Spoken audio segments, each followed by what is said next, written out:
Sebuah kisah yang bertutur tentang semangat kesatria, kesetiaan, nafsu angkara, politik dan kisah asmara. Sebuah karya Estijab dengan latar belakang runtuhnya kerajaan Singasari dan berdirinya kerajaan Majapahit. Tutur Pinular.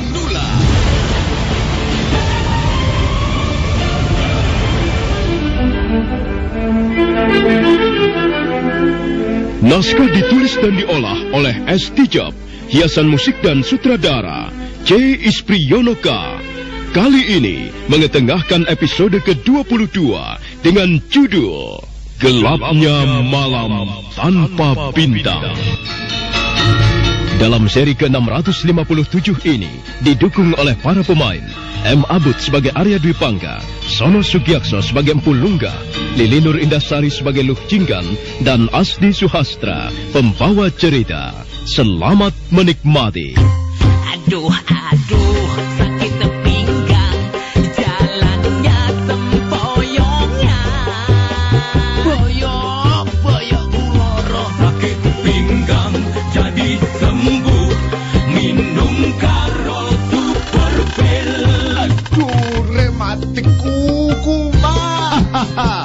Sakit pinggang, encok, rematik. Minum Karol Super Pil. Buang air kecil jadi lancar dan sakit pinggang hilang. Aduh, sakit pinggang, jalannya tempoyongnya. Encok kuloro. Sakit pinggang jadi sembuh, minum karo super pil. Karol Super Pil menghilangkan sakit pinggang, encok dan rematik. Produksi Artois Pharma. Baca aturan pakai.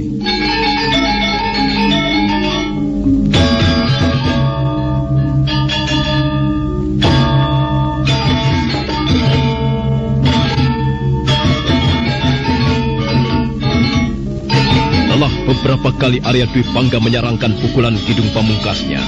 Empu Lungga sampai hampir saja terjengkang. Tapi nampaknya pendekar tua itu masih mampu menghadang pukulan dahsyat tersebut. Kau hebat, Pak Tua. Kau mampu menahan serangan Aji Kidung Pamungkas. Nah, sekarang kau harus bersiap-siap kembali. Aku tidak akan berhenti memukul sebelum tubuhmu hancur lumat dan berserakan di atas rumput. Tunggu Tuan. Saya kira pertarungan ini tidak adil. Apa maksudmu? Tuan juga harus memberi kesempatan saya untuk membalas. Begitu. Boleh saja. Hayo Pak Tua, keluarkanlah ilmu pukulanmu. Kita adu pukulan. Kita akan lihat pukulan siapa yang lebih dahsyat. Loh, Jinggan. Kemari sebentar, Nduk. Ada apa ya? Tolong ambilkan tonggak kayu hutan itu. Itu, nah, yang tergeletak di pinggir jalan itu. Baik, Ayah.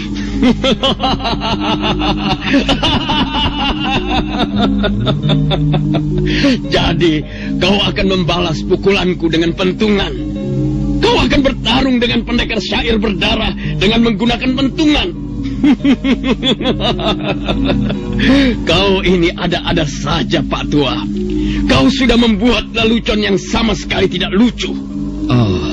Kalau tidak lucu, mengapa Tuan tertawa? Ini Ayah. Yo, terima kasih, Nduk. Tapi apakah Ayah bermaksud melawan orang itu dengan pentungan?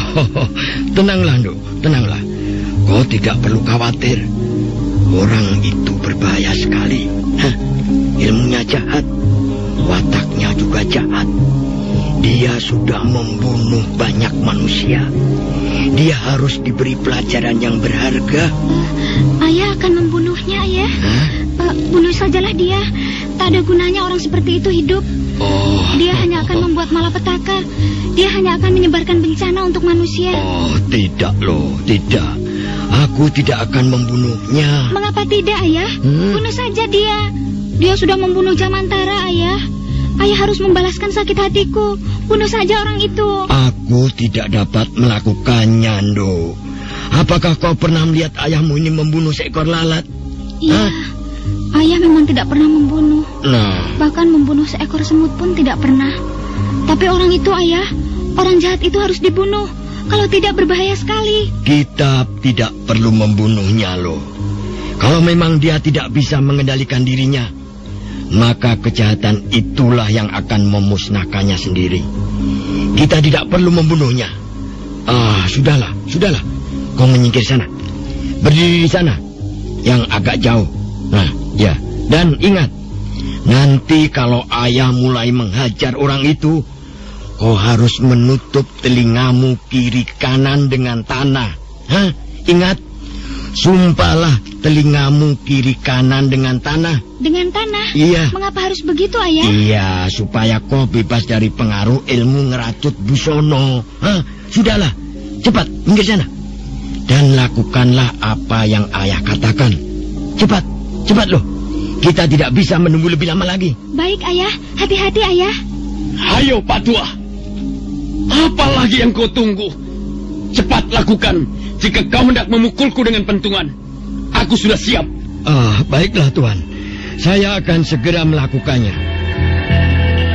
Menimang-nimang sepotong kayu hutan, memutarnya ke kiri dan ke kanan sesaat lamanya. Arya Dwi Pangga nampak sudah tidak sabar lagi. Empu Lunggah berjalan menuju ke sebuah batu padas yang tertanam di tepi jalanan. Orang tua itu memejamkan matanya sesaat. Wajahnya menjadi tegang dan tubuhnya gemetaran. Oh, Sang Yang Widewasa, Kaulah yang menguasai jagat semesta alam. Terang ini menjadi milikmu, gelap juga menjadi kepunyaanmu. Seluruh isi alam tunduk kepada kekuasaanmu. Manusia kau lahirkan dalam keadaan telanjang bulat, kemudian kau beri dia pakaian yang sesuai untuknya. Kau beri juga dia kekuatan yang sesuai takarannya. Kau beri dia wewenang yang sesuai dengan kodrat pikirannya. Semua ini datang daripadamu, dan pada akhirnya akan kembali kepadamu juga. Semua pakaiannya harus ditanggalkan kembali. Anting-antingnya harus dicopot, gelangnya harus dilepaskan, busananya harus ditanggalkan. Yang semua telanjang akan kembali telanjang, yang semula lemah akan kembali lemah. Tak ada manusia sakti di muka bumi.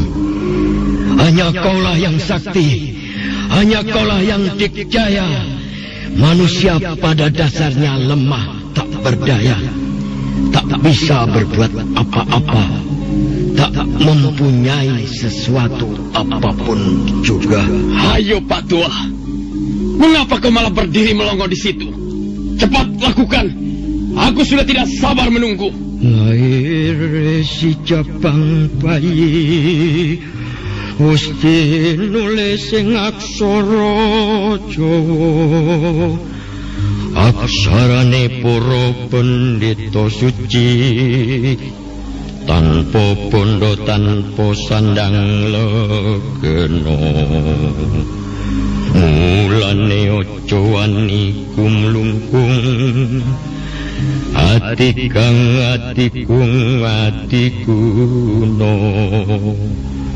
Sopo sira sopo ingsun, manusia lahir sebagai bayi merah, seperti lahirnya aksara Jawa. Aksara atau tulisan milik para suci,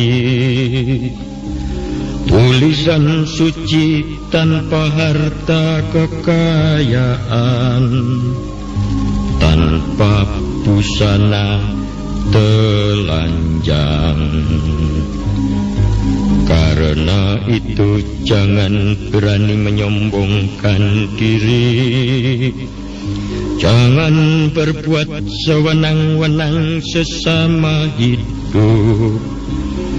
Mentang-mentang kuasa, mentang-mentang mempunyai ilmu tinggi, kemudian bersikap siapa kamu Siapa aku yang semula telanjang kembali telanjang, yang semula kosong kembali kosong, yang semula lemah kembali lemah, yang semula miskin kembali miskin, yang semula bodoh kembali bodoh. Tak ada manusia sakti di muka bumi. Hei, Pak Tua, apa yang kau lakukan itu? Jangan main-main, jangan membuat tontonan yang memuakkan. Apa yang kau lakukan itu? Inilah Arya Dwi Pangga. Jangan memukul-mukul batu seperti itu, seperti perilaku orang edan. Empu Lunggah tidak memperhatikan teriakan-teriakan pendekar syair berdarah. Dia terus mengetuk-ngetukkan sepotong kayu hutan di atas sebongkah batu padas. Dan ketukannya itu semakin lama terasa semakin keras bergema. Nini Luh Jinggan buru-buru mengambil segumpal tanah liat, kemudian menyumpalkan di dua buah telinganya. Arya Dwi Pangga terkejut. Dia baru saja akan menyerang Empu Lunggah, tapi mendadak tubuhnya gemetaran, telinganya merasa sakit, kepalanya menjadi berdenyut-denyut, dan darahnya bergolak. Arya Dwi Pangga menjadi seperti orang kebingungan. Hentikan, Pak Tua! Apa yang kau lakukan ini? Kurang ajar! Hentikan! Jangan main-main, Pak Tua! Hentikan kataku! Jika kau teruskan, aku bisa marah sekali. Hentikan cepat! Kurang ajar! Kubunuh kau, Pak Tua! Kubunuh kau! Aduh, sakit pinggang, jalannya sempoyongnya.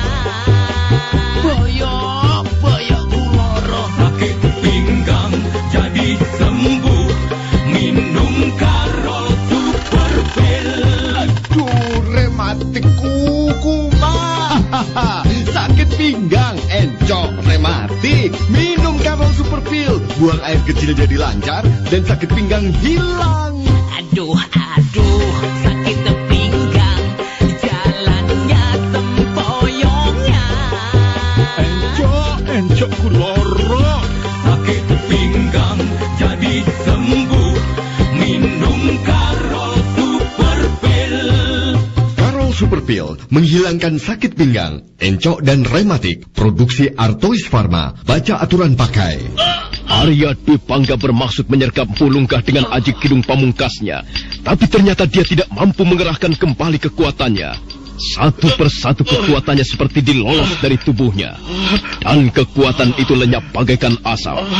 Arya Dwi Pangga semakin merasa kebingungan. Dia marah sekali, tapi dia tidak mampu berbuat lebih banyak. Tubuhnya semakin lama semakin lemah, dan dia merasa aneh. Sekarang dia sepertinya tidak mempunyai kekuatan apa-apa. Dia berusaha mengerahkan Aji Kidung pamungkasnya, tapi sepertinya dia sedang menimba sumur yang sudah kosong. Dia tidak memperoleh apa-apa. Kemudian buru-buru dia mencabut pedang kembarnya. Keparat! Setan tua! Permainan apa yang kau lakukan terhadapku ini? Kurang ajar. Sekarang lihat, aku akan mencincang tubuhmu, Pak Tua. Hiya!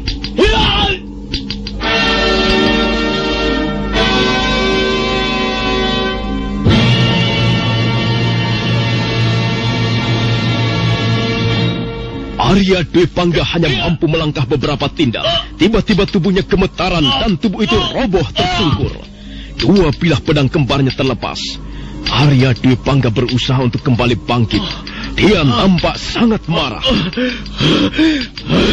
Hentikan, Pak Tua! Hentikan!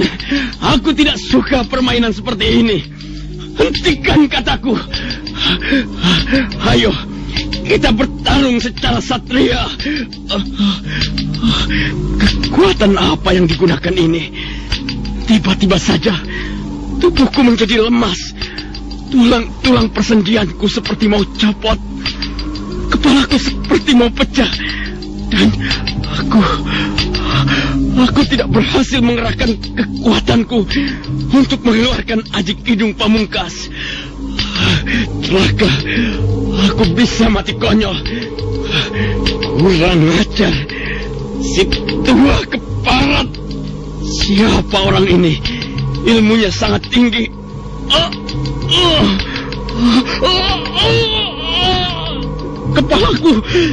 Kepalaku seperti mau meledak. Hentikan, Pak Tua! Hentikan! Aku tidak tahan lagi! Aku tidak tahan!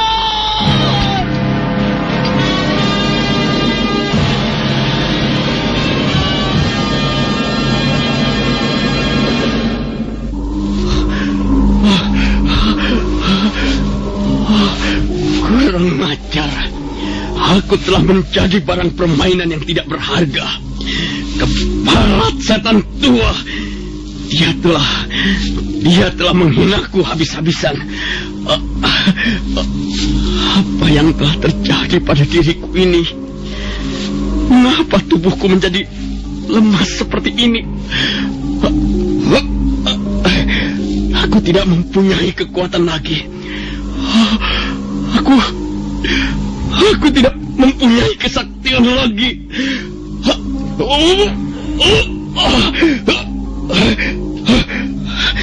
Di mana Aji Kidung Pamungkasku? Di mana jurus-jurus pedang kembarku? Mengapa bisa begini?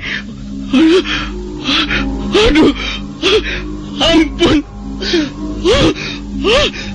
Suara apa itu? Dia datang lagi. Dia menyerangku lagi. Ketukan kayu itu seperti halilintar. Suaranya menghanguskan seluruh jiwaku. Aku benar-benar tidak tahan. Aku tidak tahan. Ampun. Apa yang kau lakukan ini, Pak Tua? Ampun. Ampun.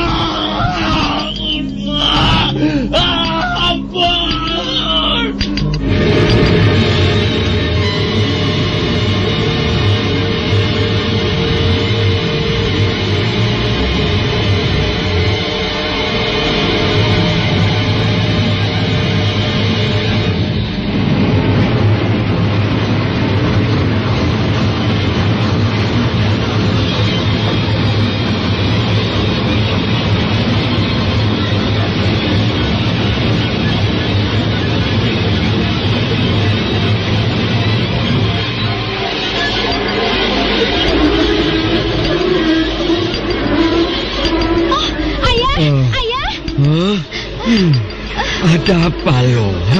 Sudahlah, semuanya sudah selesai. Orang itu lari, Ayah. Dia kabur. Oh, dia tidak akan bisa pergi jauh, Dok. Ayo kita lihat seperti apa keadaannya sekarang.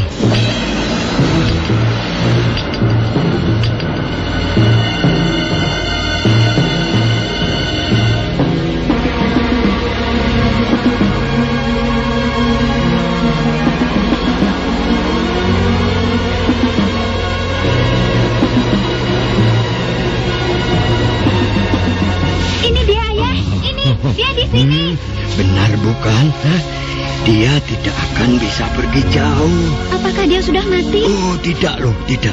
Dia belum mati. Dia hanya pingsan. Oh, apa yang telah kau lakukan padanya, Ayah? Mengapa tiba-tiba dia berteriak seperti orang kesetanan? Oh, aku telah mencopot ilmu yang dimilikinya loh. Aku telah menggunakan kekuatan Ratcut Busono untuk mencopot ilmunya.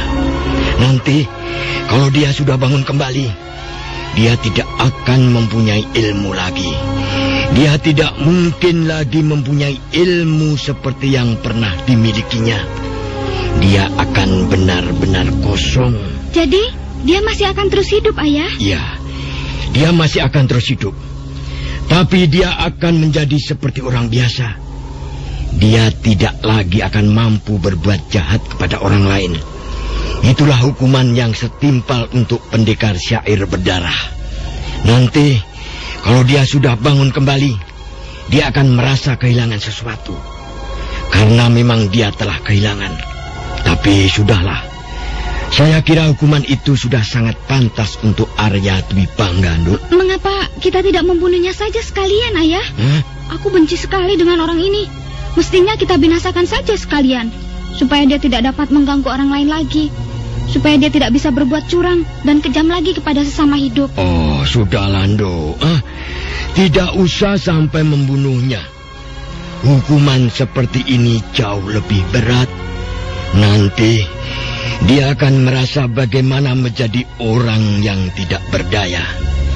Nanti dia akan merasakan penderitaan orang-orang lemah. Selama ini dia telah melakukan perbuatan sewenang-wenang. Adigang, Adigung, Adiguna. Dan nanti dia tidak akan mampu berbuat apa-apa lagi, Nduk. Kecuali berjalan ke sana kemari sambil membawa penyesalan seumur hidup. Mudah-mudahan saja dengan hukuman ini dia bisa sadar kembali. Dia menjadi sadar akan perbuatannya di masa lalu yang tidak benar. Sudahlah, Nduk. Ayo kita kembali ke Kedung Peluk. Biarkan saja dia. Biarkan saja dia membawa nasibnya sendiri. Ayolah, Nduk. Lihatlah, matahari sudah hampir tenggelam.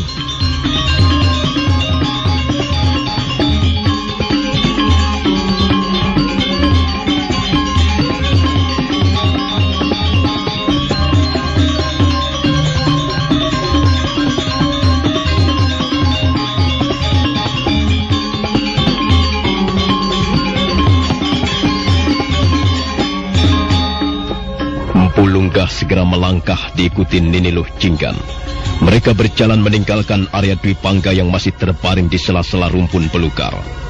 Tak lama kemudian tubuh mereka sudah lenyap di kaki bukit. Dan tinggallah Arya Dwi Pangga sendirian. Hanya angin perbukitan menemaninya. Aduh, sakit pinggang, jalannya sempoyongnya. Boyok kuloro. Sakit pinggang jadi sembuh, minum karo super pil. Aduh, rematik kuku, mah. Sakit pinggang, encok, rematik. Minum Karol Super Pil. Buang air kecil jadi lancar dan sakit pinggang hilang. Aduh, sakit pinggang, jalannya sempoyongnya. Encok kuloro. Sakit pinggang jadi sembuh, minum karo super pil. Karol Super Pil menghilangkan sakit pinggang, encok dan rematik. Produksi Artois Pharma. Baca aturan pakai. Sementara itu, sinar matahari sudah semakin lemah. Tubuh Arya Dwi Pangga masih juga belum bergerak-gerak. Angin perbukitan menyapu rambutnya yang panjang. Untuk sesaat lah. Di mana aku ini? Mengapa gelap sekali?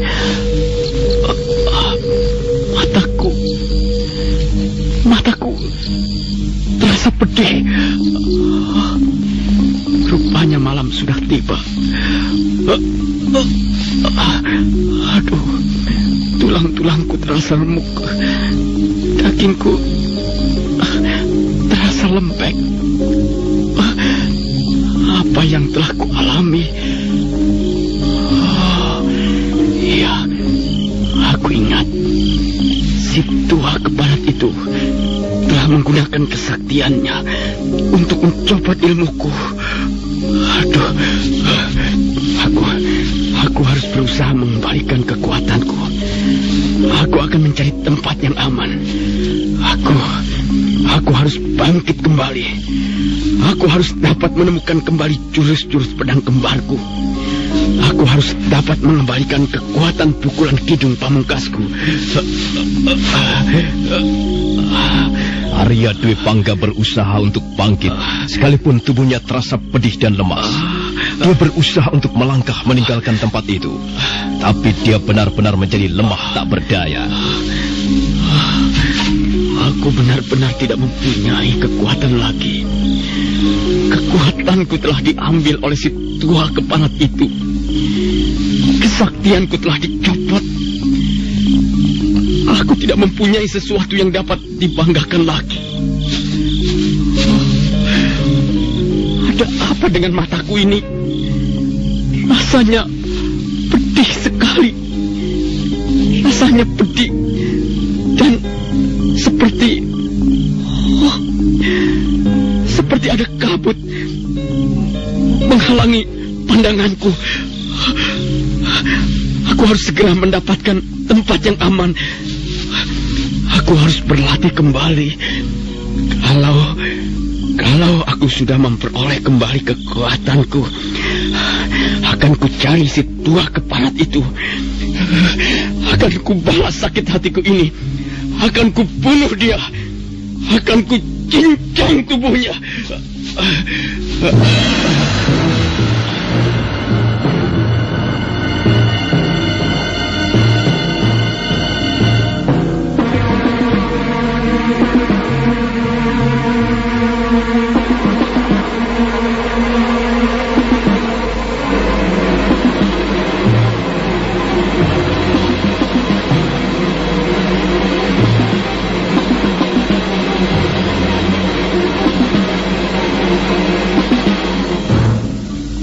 Maka demikianlah, Arya Dwi Pangga terus melangkah terseok-seok menembus kegelapan malam tanpa bintang.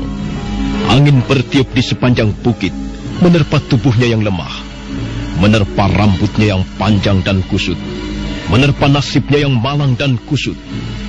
Arya Dwi Pangga terus berjalan menyusuri jalanan setapak. Kadangkala dia menabrak sebatang pohon, dia terjatuh. Kemudian bangkit kembali sambil menyumpah-nyumpah. Setan! Ada pohon rupanya. Mengapa mataku tidak melihat? Apakah aku sudah buta? Tidak, aku tidak buta. Aku masih dapat melihat. Itu, aku melihat kabut tipis melayang-layang rendah. Aku juga melihat bayangan-bayangan bukit mengemang. Tidak, aku tidak buta. Aku masih dapat melihat dengan baik. Kemudian Arya Dwi Pangga kembali melangkah. Dia terus berjalan terseok-seok. Dalam hatinya masih ada segumpal harapan. Harapan untuk bisa menyusun kekuatan kembali. Harapan untuk membalas dendam kepada orang yang telah membuat nasibnya sengsara. Menjelang tengah malam, Arya Dwi Pangga sudah tiba di kaki bukit Kedung Peluk. Tiba-tiba dia menghentikan langkahnya. Sesosok tubuh manusia berdiri di hadapannya.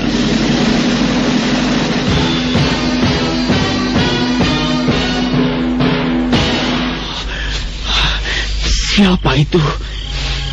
Manusia atau bukan? Manusia atau bukan? Aku bertanya kepadamu. Siapakah kau ini? Aku hanyalah orang biasa. Aku hanyalah orang yang sedang kemalaman di jalan. Aku sama seperti dirimu, Arya Dwi Pangga. Hei, kau kenal namaku? Siapa kau ini? Yang jelas, aku bukan pendekar syair berdarah.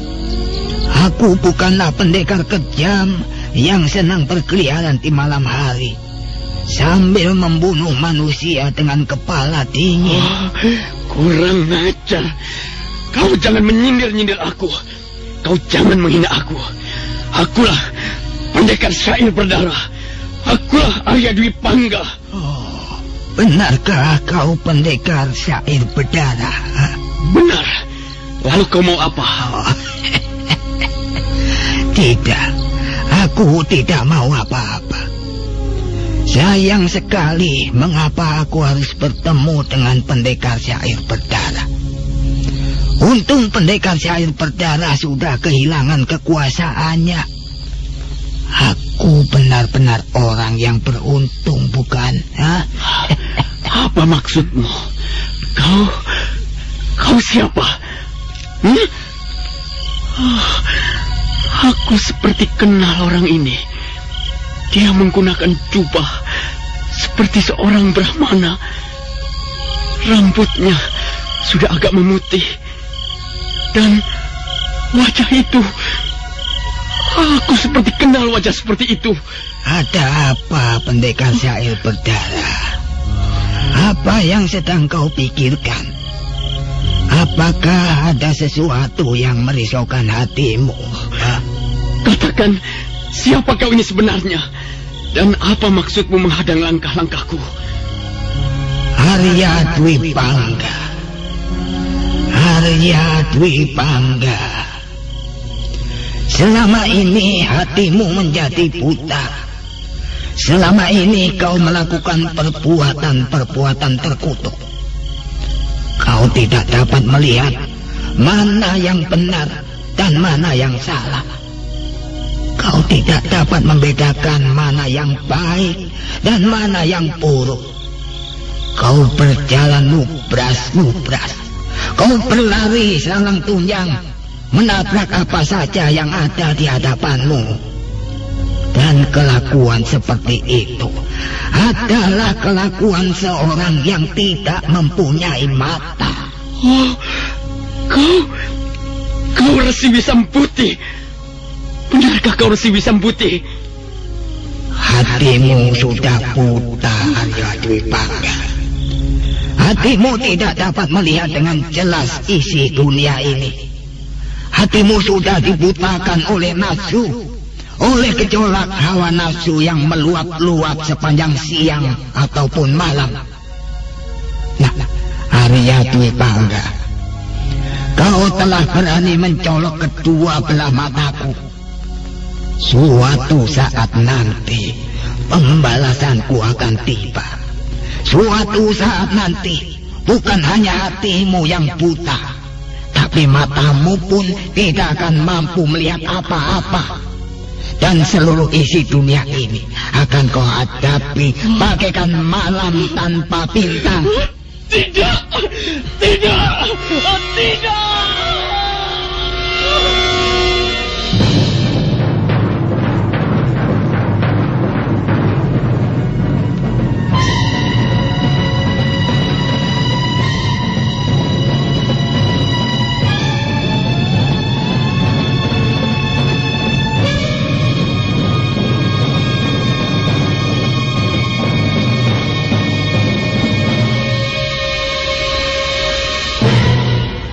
Arya Dwi Pangga menutup wajahnya dengan kedua belah telapak tangannya. Dia seperti ketakutan untuk melihat kenyataan yang sedang berlangsung. Tapi dia masih dapat mengintip dari sela-sela jari tangannya. Dia melihat perwujudan Resi Wisambuti perlahan-lahan menjadi tersamar. Kemudian bayangan itu lenyap bagaikan asap.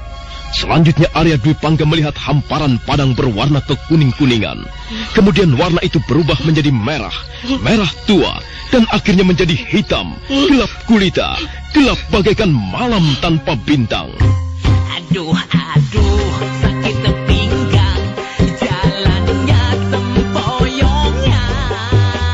Boyok kuloro. Sakit pinggang jadi sembuh, minum Karol Super Pil. Aduh, rematik kuku mah. Sakit pinggang, encok, rematik. Minum Karol Super Pil. Buang air kecil jadi lancar dan sakit pinggang hilang. Aduh, sakit pinggang, jalannya sempoyongnya. Encok kuloro. Sakit pinggang jadi sembuh, minum Karol Super Pil. Karol Super Pil menghilangkan sakit pinggang, encok dan rematik. Produksi Artois Pharma. Baca aturan pakai. Arya Dwi Pangga meraung-raung seperti seekor macan terluka. Tangannya mengepal dengan keras. Kemudian dia menjambak rambutnya sendiri. Dia memukul-mukul tubuhnya sendiri. Dia menghentak-hentakkan kakinya ke permukaan tanah. Tapi apa yang dilakukannya merupakan suatu usaha sia-sia belaka. Matanya tetap tidak mampu melihat setitik cahaya pun. Benar-benar malam gelap tanpa bintang. Akhirnya Arya Dwi Pangga berlutut. Sambil air matanya bercucuran, dia menangis terseduh-seduh bagaikan seorang bocah. Hilang sudah keperkasaannya sebagai pendekar syair berdarah. Hilang sudah keperkasaannya sebagai laki-laki. Dan yang nampak hanyalah sosok tubuh tak berdaya, tak berharga, dan sia-sia. Para dewa, para dewata yang bersemayam di atas langit yang jauh, Mengapa kau timpahkan penderitaan seperti ini? Mengapa kau butakan mataku? Oh, para dewa, kembalikanlah mataku, kembalikanlah penglihatanku. Aku tidak bisa hidup dengan cara seperti ini. Aku tidak bisa hidup tanpa melihat cahaya matahari. Aku tidak bisa hidup tanpa melihat keindahan alam semesta ciptaanmu. Oh, para dewata, aku percaya keadilanmu. Aku percaya cinta kasihmu. Kembalikanlah penglihatanku, ya para dewata. Aku benar-benar menyesal. Selama ini telah melakukan banyak dosa. Aku benar-benar menyesal. Selama ini telah melanggar aturan-aturan yang telah kau tetapkan. Oh, ampunilah dosa-dosaku, para dewa. Ampunilah kesalahanku di masa lalu. Aku benar-benar menyesal. Aku sekarang menjadi orang yang tidak berharga. Menjadi seonggok sampah yang setiap saat dapat dihembus angin lalu. Aku akan menjadi seorang gelandangan hina, tanpa banda, tanpa daya, tanpa kebanggaan, tanpa harga diri, dan tanpa penglihatan sama sekali.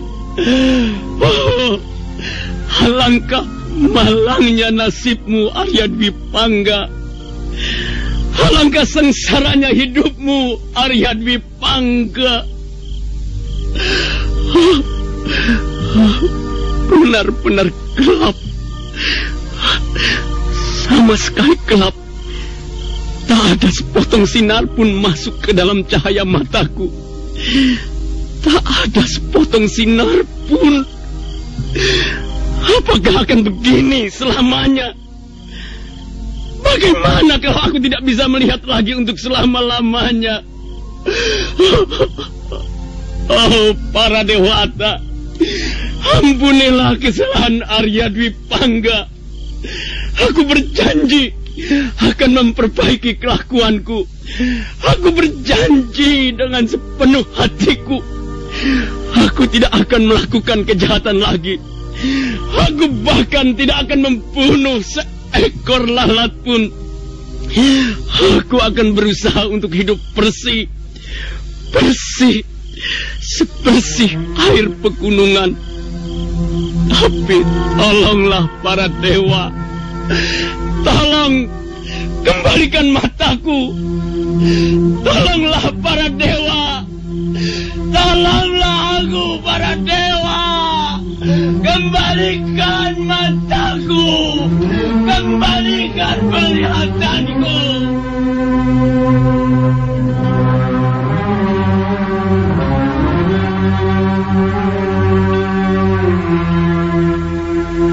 Arya Dwi Pangga terus meratapi kemalangan hidupnya.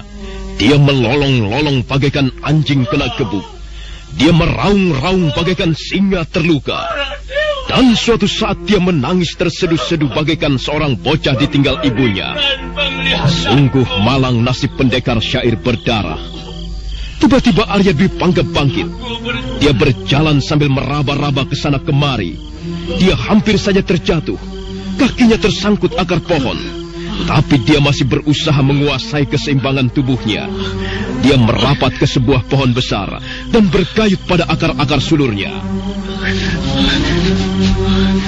Benar-benar gelap. Aku benar-benar telah menjadi buta. Aku baru dapat merasakannya. Seperti ini rupanya menjadi orang buta. Sama sekali tidak dapat melihat apapun juga. Gelapnya malam tanpa bintang. Aku terjerumus di dalam lubang sumur yang dalam. Dalam dan gelap pekat. Aku terjebak dalam ruang angkasa yang hitam. hitam bagaikan gumpalan-gumpalan arang. Apa yang dapat kulakukan sekarang?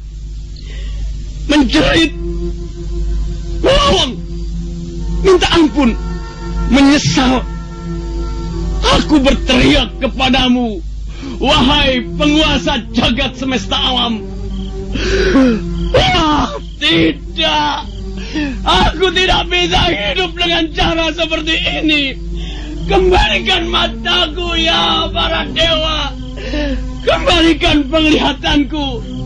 Jangan kau siksa aku seperti ini.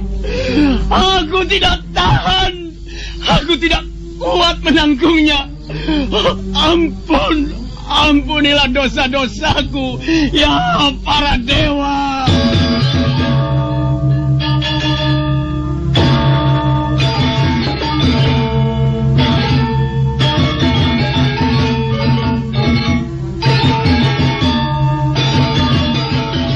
Arya Dwi Pangga kembali meraung-raung. Dia membanting tubuhnya ke atas tanah dan bergulingan bagaikan orang hilang ingatan.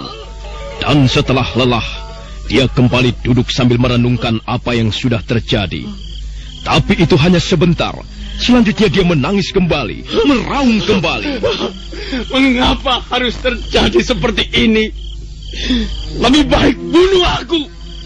Lebih baik bunuhlah Arya Dwi Pangga. Aku tidak bisa hidup tanpa mata. Aku tidak bisa hidup tanpa melihat sinar matahari. Oh, ampunilah aku para dewa. Ampunilah aku.